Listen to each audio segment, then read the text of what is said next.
متشکرم ازت، کار کردی کلن بشم تلف. دورم بزن اصلا یه قدم عمرن برم عقب. مقصرم منم، رو اسمم محکم یه خط بزن.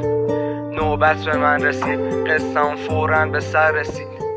کاش ما هم دیگر رو هی تغییر ندیم، میبینیم چپم بدبین ترین. ما که ندیدیم و شدیم غمگین، همین اون ما رو وقتی که رفتیم فهمید. شانسای برگشت به ترتیب پرید، بی‌دفاع واسم کرد تکتیر کمین. تقدیر شده بود از پیش تعیین. دیگه واسم مهم نیست هر چی که بگی، دیگه واسم مهم نیست هر کی که بشی، دیگه واسم مهم نیست بس دیگه. ولی تو که جدا شدی از مسیر خیلی. بحثت با بقیه زمان فرق داشت، حالا نمیخوام بزنم یه کلام حرفاش. گرون تموم شد که برام حرفاش، نمیدونی میگذره چه شبام دردناک. همه جا گشتی ولی مثلم نبود، تنم زخم زیر چشمم کبود. پیش آدمایی که فیکن نمون، کم کم داره میشه قصم تموم. هیچی و ته دل نخواه، ازش میخوری تو بدجور ضربه. تقویم زندگیم هر روز شنبه، چون جای قلب تو سنگ بود گرچه. یکی بود با حرفاش هر روت رد شه، تو خیابون دنبال خطای سفید. هنو امید دارم شاید فردایی رسید.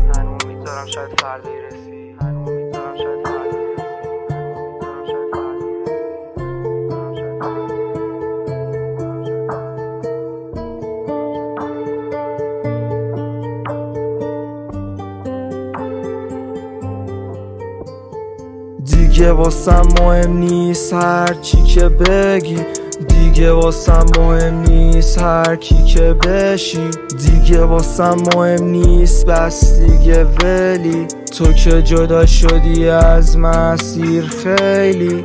نصفش تو بودی از عکسای گالریم، روی برگای زرد تنهایی را بریم. تو که قدیما بودی همراه واقعی، پشت اون پر شد حرفای جانبی. ولی میگم اگه فردایی باشه چی، زود ذوق و شوق ته کشید. پس کبوتر پشت اون پر کشید رفت.